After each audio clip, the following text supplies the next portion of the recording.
if you want to help somebody change their cognitive understanding, if people came to therapy because they needed to understand how do they get out of depression, what are steps 1 through 4 for getting out of depression, anxiety, bad habit, and ineffective relationship, therapy would be easy.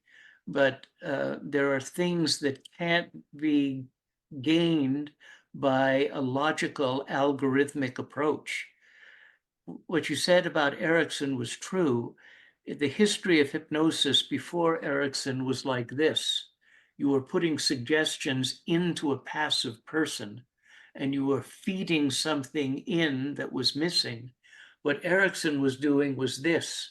He was doing eliciting, awakening from people realizations that would empower them. Now, this is what happens when you go to an art museum, when you practice music, when you engage in dance, when you go to a theater. They don't try to instruct you about what's important in life. They present an evocative experience that has the capacity, but not necessarily the initiative to awaken you. So art works from a more eliciting point of view.